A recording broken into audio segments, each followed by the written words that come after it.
Hey guys, what's going on? My name is Neremik and welcome back to more of the Great Ace Attorney. Last time we finished cross-examining Pattern Roll we beat. And we've started to point the blame at Joan Garydeb. So, quite a strong starting revelation, I must say. Whoever thought of a third party transplanting the entire scene of the crime like that? Yes, they moved the entire scene of the crime to the other side of the street so they wouldn't have to deal with it. Indeed, my lord. Nevertheless, there are some immutable facts here. Principally, that the accused, Mr. Soskinatsume, is the only person who could have possibly committed this crime. No, I disagree. Now that we know the true scene of the incident, there is someone else. Another person who could be responsible for the knife in the victim's back. Forgive me for being presumptuous, but I believe the prosecution is probably well aware of this possibility already. Lord Von Zieks, is this true? Very well. Name the person, if you will, and if further investigation is warranted. The prosecution has no objection to the trial continuing. Okay, so we know this is going to be Joan Garydeb, as we established in the last few episodes. So,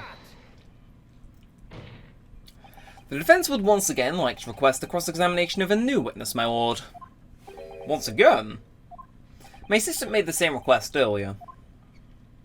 In order to finally reveal the truth about this case, it's imperative we cross-examine juror number 4, Miss Joan Garydeb. Me? Me? Oh, dearie me. Objection! That request has already been denied. Objection! But the situation is very different now. Miss Garydeb, answer me this. What do you want now, you little toad? At the time of the incident, you were engaged in a violent argument with your husband, Mr. John Garydeb. In the course of the argument, a minor house fire was ignited, and to clear the smoke from the room, your husband opened the window that looks out over Briar Road. Well, what of it? You threw this book at your husband when he was cornered with his back against the window. Upon striking the pane of the open top hinged casement window, the book plummeted directly down, finding its way to what we now know to be the true scene of the incident. Yes, and as I said, what of it? During the argument, you were beside yourself with rage. As such, you threw not just books, but anything you could lay your hands on. So, let me ask you one more time, Miss Garydeb. This knife, the one removed from the victim's back, have you really never laid eyes on it before? I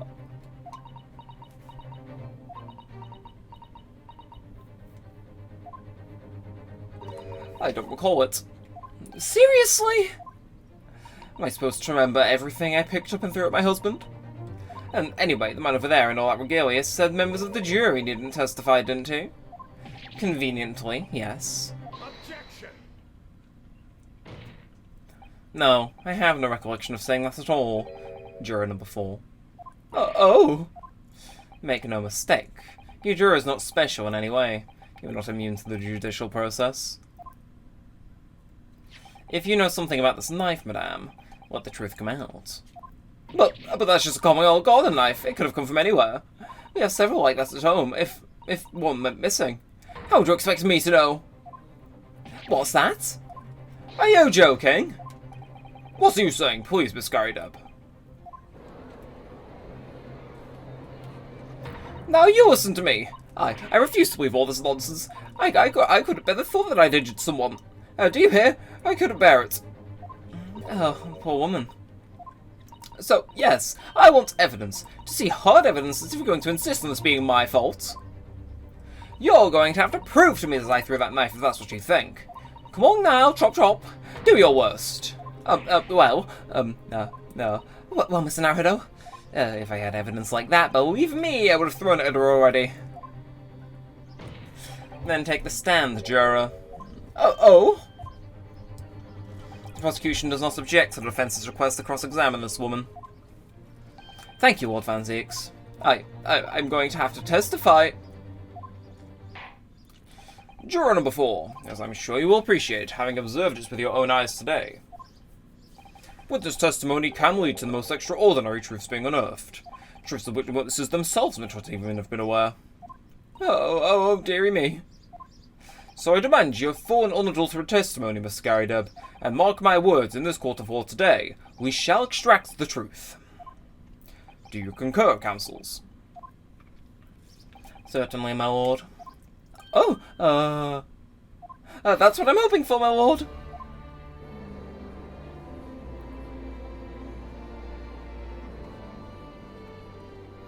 Oh, this is such a strange feeling. For the first time since arriving in this country, it actually feels real.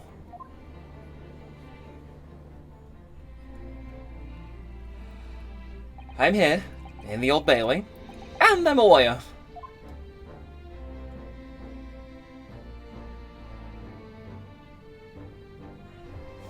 Witness, state your name and occupation. Yes, my name is Joan Garrydeb, and I'm a juror, and such like. It sounds like even she doesn't know if she's a housewife or a maid, or what anymore. The court has decided your testimony is required in order to clarify matters in this case. Do you understand, madame? Yes, my lord. You will tell the court everything that took place in your household on the evening in question. And I warn you, do not attempt to hide the truth. Oh, dearie me. Shut up, Joni. Nothing to worry about now. Oh, I didn't know you were here, John. Wasn't only you in the room that day, old thing, was it? Rather think I ought to testify as well, don't you? But what about your knee, dear? Oh, don't you worry about that. I'll hardly notice it. I'm not the sort of chap to leave a comrade to face disciplinary action alone. Oh, John. I presume you're Mr. John Garrydeb? Yes, sir. Former second lieutenant of the 3rd Regiment of the 4th Northumberland Fusiliers, sir. Seen my fair share of action, now living the quiet life, as it were. The quiet life? Were you not engaged in an incendiary battle with your spouse on the day in question?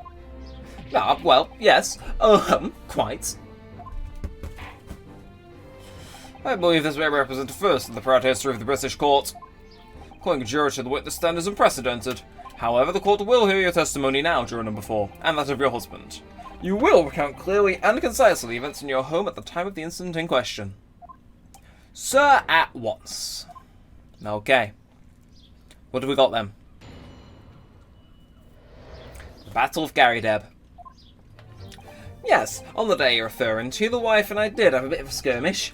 Can't really recall the reason now. Knocked a candlestick over and set fire to the carpet. Soon had it out though. Got the window open. Meanwhile, I was picking up whatever I could find to throw at him. Plenty of knives around our place. Can't say I noticed if 1 or 2 went missing, I'm afraid. If that boy thing in the victim's back really was one of ours, you have a job proving it, I think. Okay. Joan gave us nothing to work with, all her husband did the talking. So, it sounds as though the battlefield was quite interesting in your household that evening. Although an entirely one-sided assault, it seems. The enemy caught us on the hop, sir. I had no choice but to dig in and take defensive measures. To be honest, if the enemy had kept shelling us for another minute, we'd have been toast. Of course, a veteran such as myself is only too aware that on every battlefield you're just an axe whisker from death at any moment. Are we still talking about a marital quarrel here? Well, I must say I'm dubious that this testimony will shed any light on the origins of this jackknife. In combat, one's focus narrows such that the surroundings are barely noticed. These witnesses may not be able to offer anything more than what they've testified already. This may be a dead end. Van Zieks may well be right. Well, whatever the chances, we only have this last cross-examination to uncover the truth, Mr. Naruhodo. Yes, I'm afraid so. Very well, counsel. Begin your cross-examination. Okay. Here we go then. Statement 3 is what I want to go with. I want to hear it from Joan. So, on the day referring to the wife and I did have a bit of a skirmish, can't recall the reason.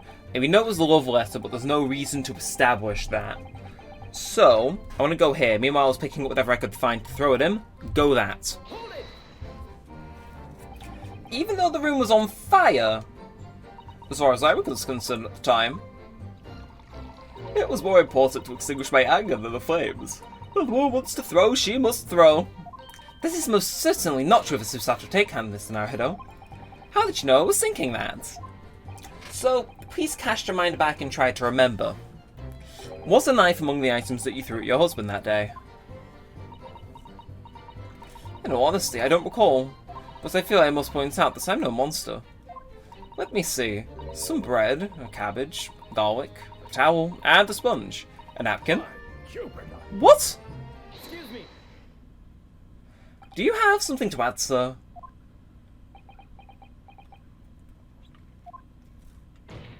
Mr. Gary Deb. Hey? Hello, sure. Sorry, I beg your pardon. Did your wife's remark just now bring something to mind? Nothing of any significance, no.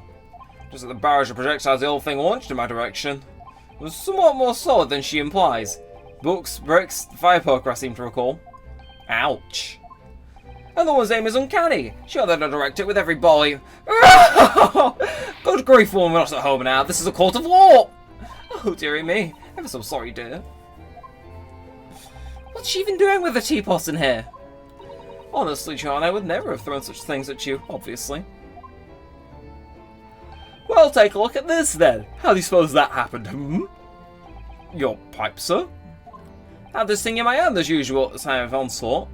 Knocked it clean out with one of her soft projectiles, she did, yes. And when I went to pick the thing up, it was broken in two. I'd like to see a sponge do that sort of damage. I see, your pipe was broken. It would never have been sent flying unless it was hit by something pretty solid. Anyway, I've managed to bandage the thing up for now. Oh, you are one to exaggerate, aren't you, dear? I wonder what we should make of this account. It could be important. The defense believes Mr. Gary Deb's remarks just now to be of great significance. This war veteran's words only tell us one thing. Betray for your wife and pipes, as well as hearts, may be broken. Sentimental wisdom perhaps, but hardly worthy of adding to the formal testimony. Indeed, common sense, one might say. Might one? In that case, would you at least permit us to examine the pipes, sir? I don't see why not. Oh, dearie me. There you go again, trying to integrate yourself with a young lady. Very well. Court will accept the gentleman's pipe as evidence. The pipe has been entered into the court record. Okay. I hope I didn't speak out of turn, Mr. Naruto. I was just feeling rather disappointed for you that your request was turned down. Oh, no, it's fine. Thanks to Susato-san, we have some new evidence to work with. We should examine it carefully. Well, thank you for that. Rebuttal, Mr. Gary Deb. Now if we could return to the crux of the matter.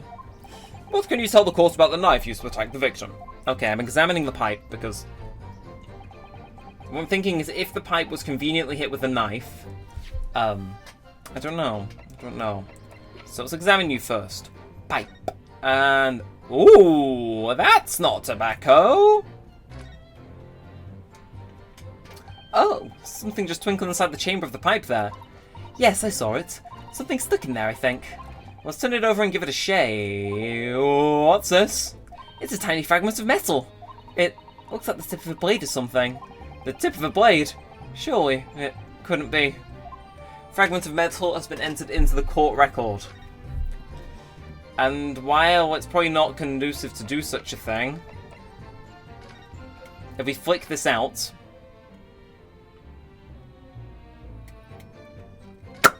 gotcha. Oh, look here, Mr. Naruto. Just the tip. A small piece of the blade appears to be missing. Wait, part of it's missing?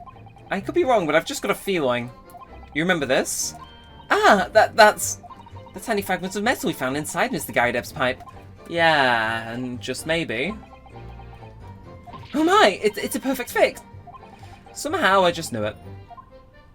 Okay, so has this been updated in the court record then, or no? Okay, so it was. Tip with broken off found inside Gyro's pipe hole. Contacts the ones who went missing, I'm afraid. If that boy thing in the victim's back were one of ours, you'll have a job proving it, I think. Oh, I had a, I didn't really have much of a job in proving it at all. Objection. What? The witness's last statement is clearly at odds with this piece of evidence. No, it's not. No, it's not. We were meant to present the fragment of metal. Okay, I'll be back. Okay, so I'm back to where I was before. We're going to quickly just examine the end. Update the description on the knife. Just to be thorough. And I think now we should just be able to pick up from where we were. Instead of presenting the knife, we just present the piece of metal. So, we're going to have a hard time proving it, are we? Personally, I don't think we are. Mr. Gary Deb, could I ask you to take a good look at this, please? You can ask, but I can't say a bully thing. You can't? You used to call me Dead-Eye Deb back in the regiment, of course. But that was some time ago now. Even when I'm trying to enjoy a watch print book by the fire these days. I struggle to tell a B from a D and a P from a Q, to be honest. Well, he does, dearie me. It's rather wearing being asked about every other letter and every other word. You must D very dussy. What is that? A tiny scrap of metal? Yes, almost certainly from the tip of a blade. And what may appear at first to just be a tiny scrap is in fact a crucial piece of evidence. Interesting. And where did the defense come by this evidence? It was lodged in the chamber of Mr. Gary Depp's pipe. My pipe, you say? By Jove, I wonder how that got there. And what precisely does this fragment of metal signify, Counsel? Are you suggesting this is in some way related to the matter of the stabbing on Briar Road?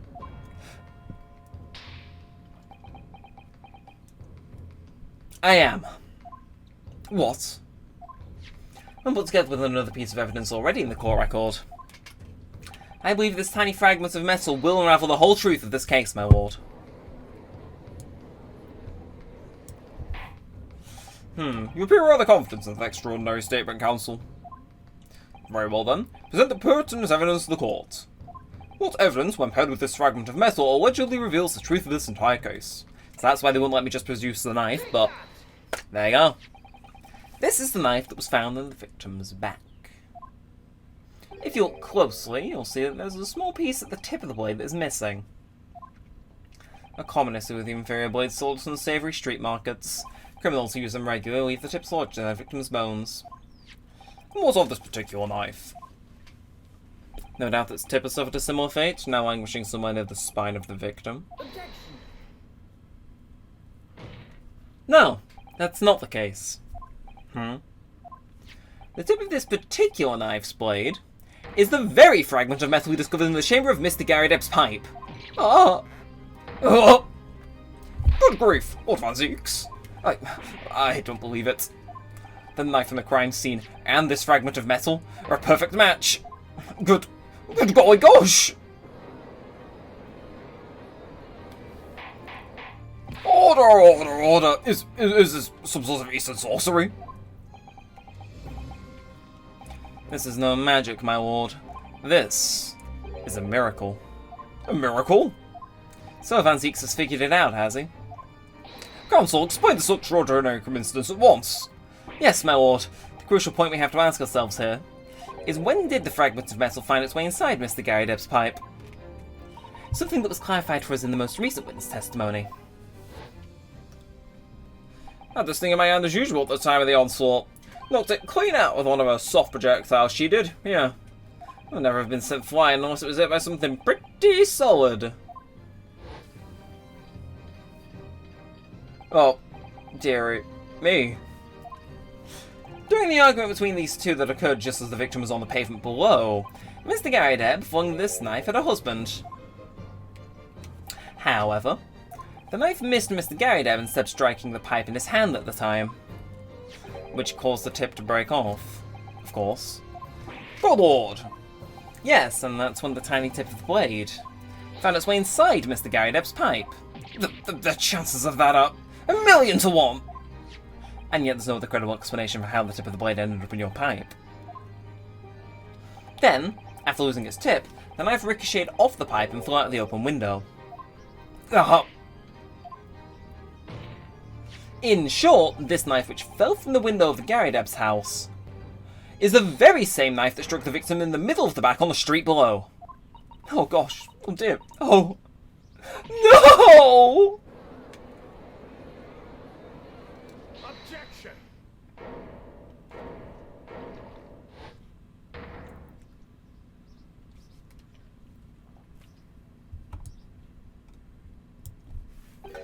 full-bodied theory, I'll give you that. A complex bouquet of seemingly trivial points, plausibly arranged to create an almost passable vintage. Allow me to toast my learned friend's characteristically Nipponese approach to bottling his argument. Sorry? But after all, it is just a theory. A game theory. Your bottle, I fear, is corked. Because you see, it's spoilt by an insurmountable inconsistency. An insurmountable... What?! Lord Von Zieks, explain yourself. What is this inconsistency you claim to have identified? An inconsistency of the simplest nature, my lord. The victim was found with a knife planted in the middle of her back. Yes, in her... Ah. That's right, you silly little man. Now, Joan, old thing, what are you getting so excited about? Let's consider the basic facts of this case once more. The victim was walking along the pavement before being stabbed in the back and falling to the ground. The knife had struck her, had fallen from above. There's no possible way it could have planted itself into the victim's back.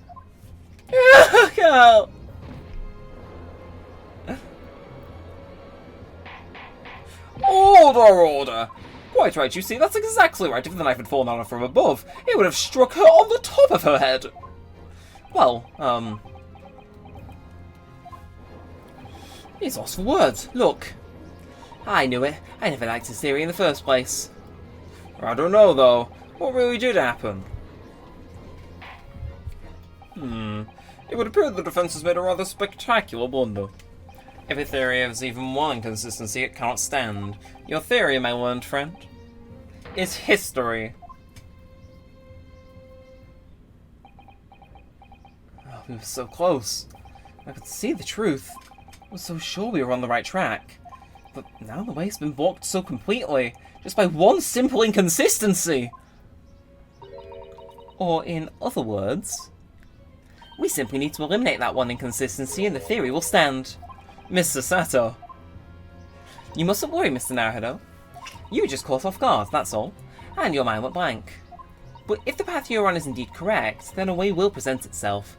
The key to this is in the court record, I'm sure. All the information you need is there. It seems you have nothing to say, my Nipponese friend. Well, your silence speaks volumes. A tacit acceptance that your theory is fatally flawed.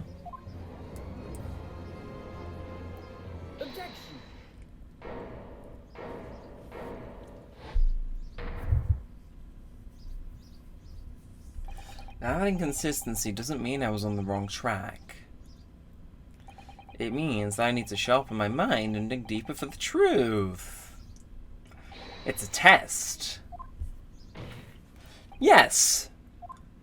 If the knife fell on the victim from above, there's no way it could have hit her in the middle of her back. Under normal circumstances, that is.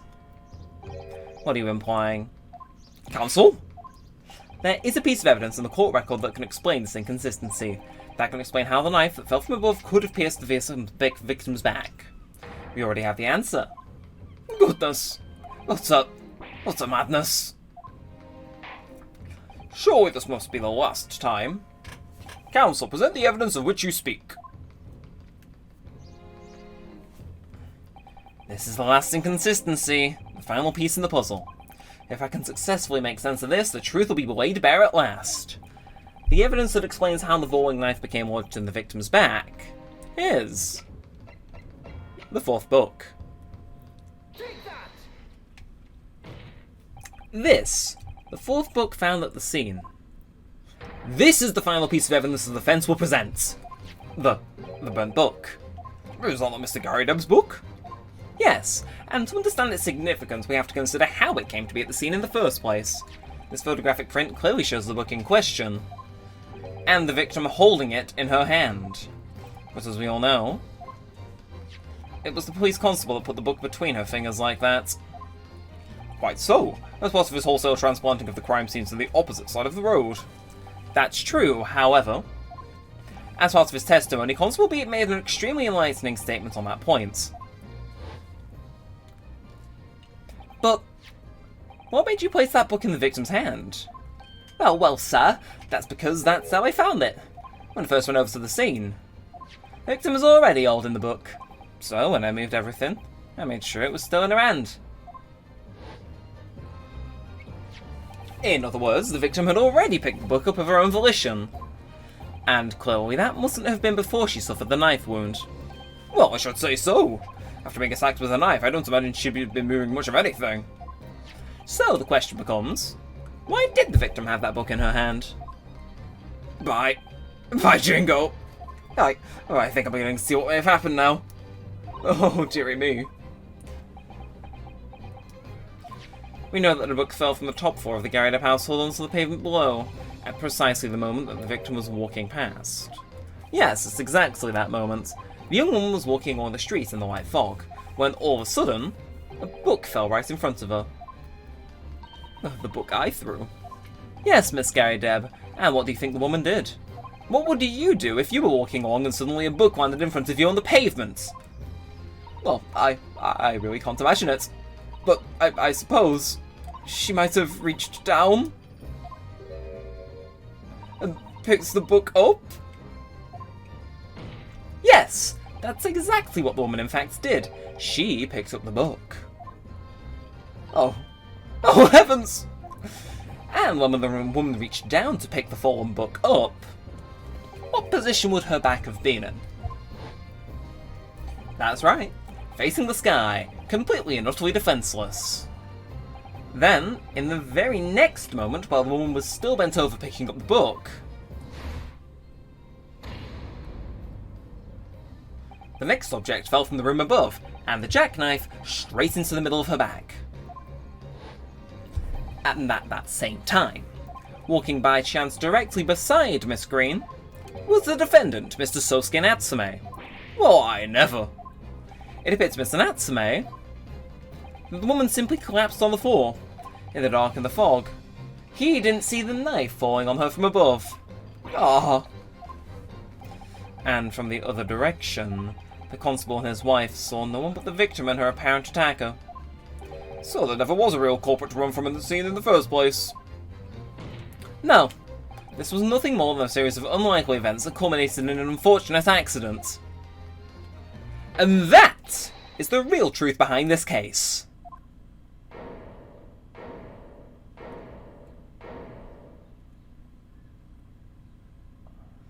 Well, Mr. and Mrs. Garrydeb?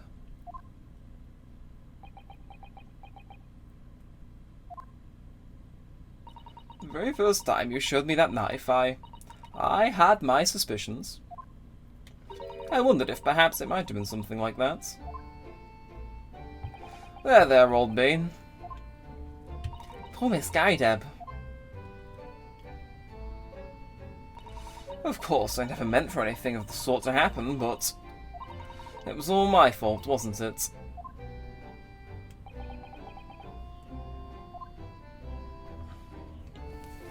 I take full responsibility. I let my anger get the better of me. I threw that book, and I threw the knife as well.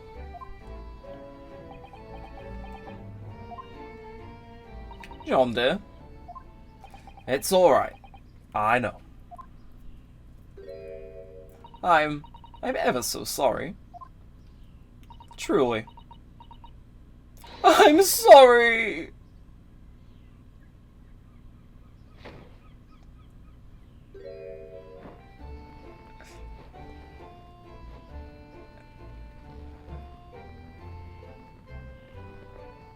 Oh.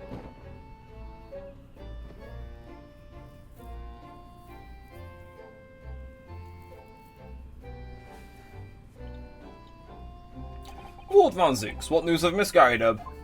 She's been taken to the infirmary. It would appear that today's events have left her in an especially flustered state. However, I believe she will recover in due course, and there is no cause for concern. Yes, unbeknownst to themselves, they caused what could have easily been a terrible tragedy. They shall have to prepare themselves for the consequences of their actions. There is some good news, however, my lord. I have just had word from the hospital where the victim is being treated. Her condition is improving steadily, and the doctor believes she will gain consciousness soon. It's strange. We've been talking about the victim all this time, but we've never once met her. How wonderful. The woman's out of danger, it seems. Yes, that is good news. So, Mr. Sosuke Natsume.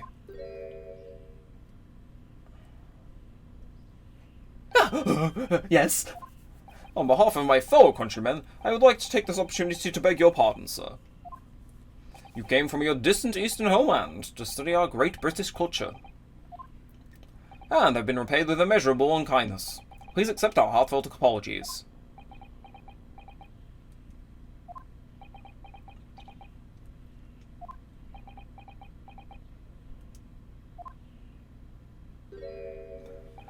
No, it is me who should be begging for your pardon. Oh no, Mr. Natsume. That evening, when the young woman just collapsed on the pavement before my eyes, I jumped to the wrong conclusion again in my confusion. What conclusion, sir? I was sure that the woman was dead. Yes, Constable Beat said the same thing, didn't he? He thought she'd been killed too. I suppose she must have looked completely lifeless.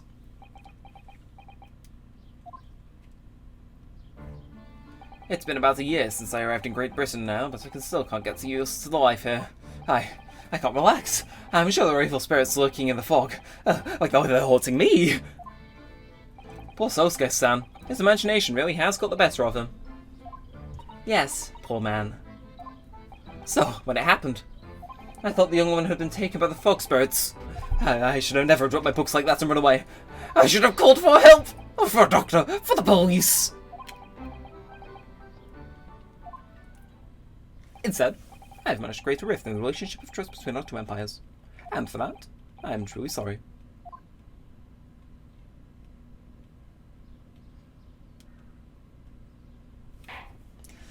One could indeed say that some sort of mischievous spirit has been at work here, I think.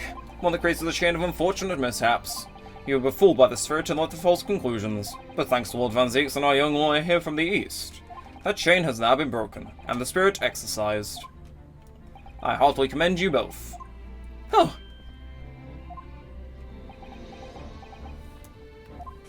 Now then, ladies and gentlemen of the jury. Yes, my lord. In concluding this trial, I must ask one last time for your decisions regarding the defendant's culpability. Are you ready to present your findings to the court? As the foreman of this jury, I can assure you we've reached a fair and just conclusion. I do declare that the truth can be extremely cruel at times. Well, I didn't suspect the woman next to me, that's for sure. Sitting in for the old Beamosh is out of action, you know, but I know what the decision would be. Does this mean I'll finally be able to get out of here and start work? Well, it's about time! I say, I'll have a corker of a story to tell the grandchildren when I get home, won't I? Very well, ladies and gentlemen of the jury, I hereby demand your final decisions. Mr. Foreman. Not guilty. Not guilty. Not guilty. Not guilty. Not guilty. Not guilty.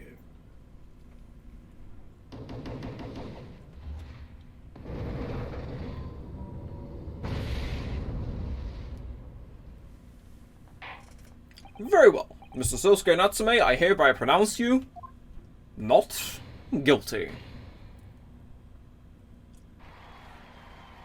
And for the first time since we've arrived in Britain in this game, that actually feels deserved.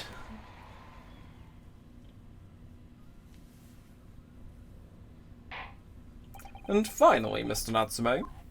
Oh, yes, it was so. You are now a free man once more. It is my hope that you will continue to further your education in British culture. And may you never again be brought before me. Oh yes, sir. Of course. Oh, my life. I swear I'll never set foot in a courtroom again. I'm transported to tears. Thank you, counsels. Court is adjourned. I'm even going to swing the gravel one last time. Man, episode ruined. Anyway, it's the 20th of February, 3:17 in the PMs in the Old Bailey Defendant's Antechamber. Could that not scroll any faster? Oh, welcome. Wait, you mean me? Of course! Is there another locum here? Is there even one? Compared to the original locum student, Mr. Naruto Esquire, your name has become rather short, hasn't it? What's wrong with using my actual name? Oh, at last, I'm free! I'm free! Joyful, joyous, jubilant jubilation. Heady, hearty happiness, hurrah! Oh, I am pleased. Miss Natsume is delighted. Would it be so hard to just say that then? Welcome, you did it! You saved me from the brink!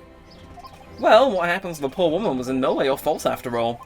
I'm just glad everyone can see that now. No, no, no! Not that! The lovely loyal locomotive! Yes? I mean, as I said before, I have never got used to use life here in Great Britain. Every time I look over my shoulder, I see foreigners. I see towering brick buildings. And from high up windows, I see them looking down on me, laughing. Look at that little hunchback. Oh dear, I'm sure it's all in your head, Mr. Natsume. But today, you, locomotive, gave my gloom the boot. You stood firm behind that proverbial bench before all those babbling British. You battled to the bitter end, laying bare the baffling truth. And when I beheld the blinding fireworks among the beams of the Bailey's roof, I bellowed, "Behold the best barrister ever born!" Well, that's certainly very flattering. I'm very pleased for you. This has given me a wonderful anecdote to recount to my old friends back in Japan. An anecdote? Is that what's become of all my hard work? Ah, there you are, my dear fellows. I apologise for keeping you waiting. I was late this morning. Oh, Mr. Sholmes, what a pleasure to see you. I see I'm here just a moment too soon. A disaster has been averted, I'm glad to say. Oh? The trial shall begin presently, Mr. Naruto, and I wish you the very best of luck. It's just finished. What? No, the behavior was in vain. Ah, it's you, Lock Sholmes. Oh, have we met, sir? This is Mr. Natsume, the man you had arrested, Mr. Sholmes. Ah, I see. I failed to recognize you at first. Our previous encounters have taken place in gloom, either of your bleak lodgings or that prison cell. I simply couldn't place that curious face in the light. Charming. This is all your fault, Lock Sholmes. You're the reason I had to go through this terrible ordeal. I'm going to give you a piece of my mind. My apologies, sir, but I assure you, I have placed you now. You're the fellow who abandoned that poor young lady and ran off, are you not? Oh. I should be taken to hospital more urgently. I feel perhaps she would have regained consciousness by now. Oh. But it was unavoidable, I'm sure. We are but human after all. Anyone would have been shaken by such an experience.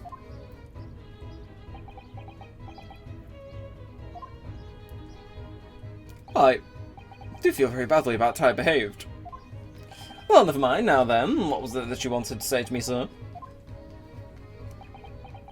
You manipulative little man. Nothing. Priceless. Oh, I am sorry, really, but that was quite priceless. Poor Sosuke-san. Still, on the bright side, you've had an extremely entertaining experience without paying a penny. And, it would seem, you were not even found guilty. But there isn't a bright side. Whatever do you mean, Mr. Natsume? Even after this, I'm still cursed. By the spirits, and now by the Reaper. Ah. Lord Van Zeeks. I haven't forgotten, you know, what facing that man in court means. Even if you're found not guilty, you're still doomed. It will be alright, Mr. Natsume.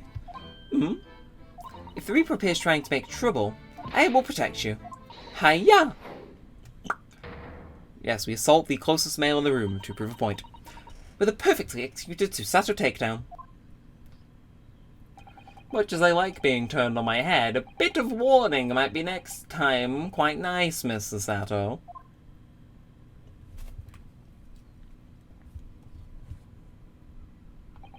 So, Mr. Natsume, what do you intend to do now? You mentioned something about recounting your experiences to your friends back in Japan.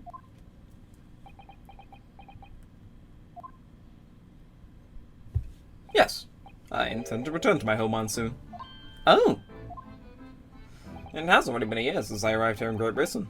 I've visited the universities, libraries, bookshops. I've even been honoured with the tutelage of professors.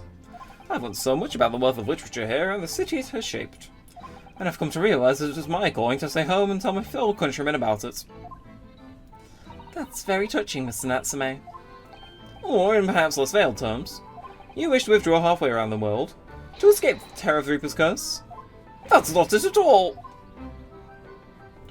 The more I learn of literature, the more this strange feeling calls at my insides. I feel compelled to return to my roots, and attempt to pen a work of my own. Oh, I see. A work of literature by Sosuke-san would be an interesting read.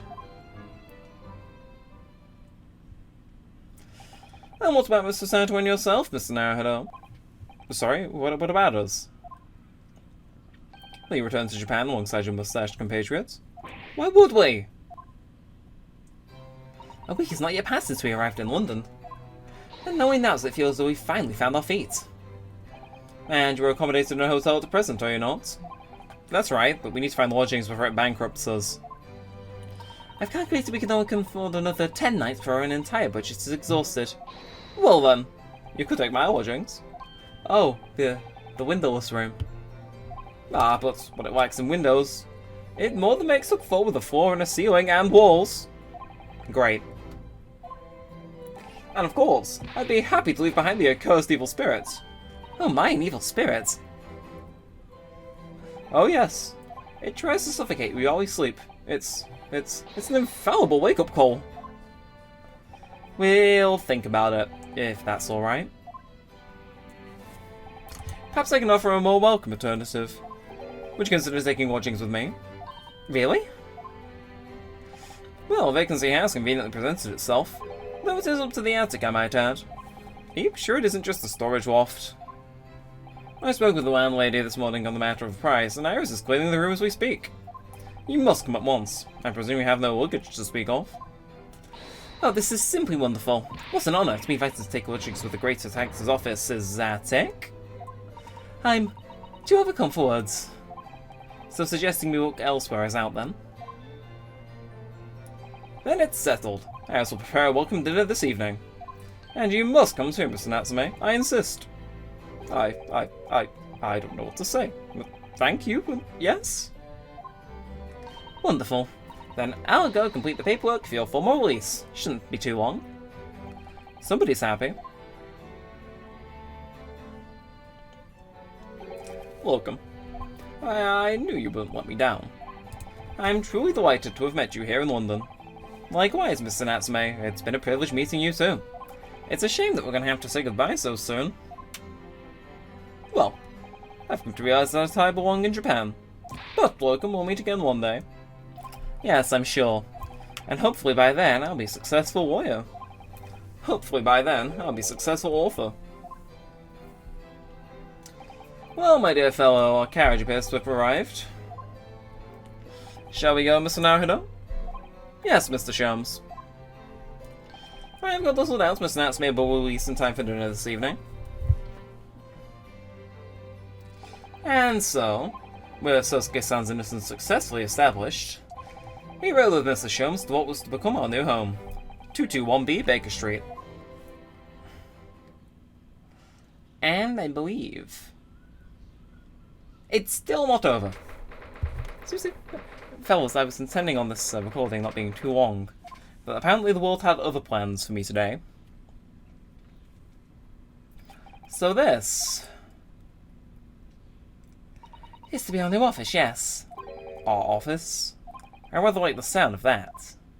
Me too. It's simply wonderful, isn't it? I hope you can see this, Cosmo. It's only a small step, but I'd like to think we're getting a little closer to your dream now. So, my dear fellows, do you like the place? Ah, Mr. Sholmes. Yes, thank you so much. It's a delightful room, Mr. Sholmes. I simply adore it. Good, I'm pleased to hear it. Iris and I are delighted to welcome you. And if everyone's hungry, it's nearly time for dinner. It's gonna happen at some point. I'm just surprised it happened this late. But as soon as Mr. Natsume arrives, we have a lot to celebrate. Iris, you must let me help you. Alright then, Susie. You can be in charge of the salad. Splendid.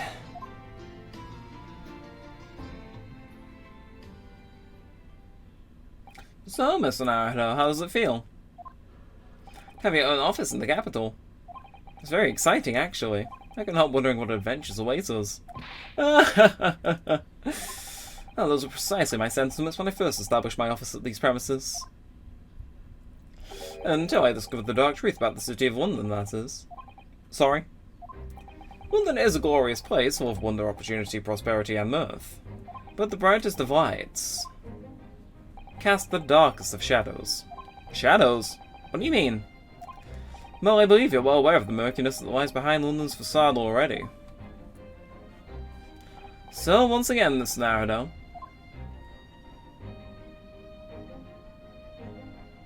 Welcome to London.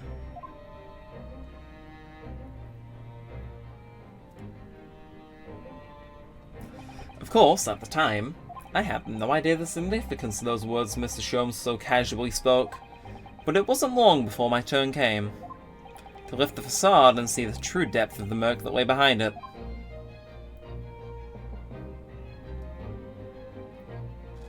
And that is the end of the episode. Okay, so next time we're going to be jumping on into episode 5, last one for this game, and then we can progress into the second game if you guys would like to see it, but that's for next time. So if you have enjoyed this time, feel free to like, comment, subscribe, it all helps out a bunch and lets me know you want to see more of this, and all that good stuff. But until next time, with all said, all that aside, I really do hope you've enjoyed, and thanks for watching, guys. My name's been Neremik, and peace out.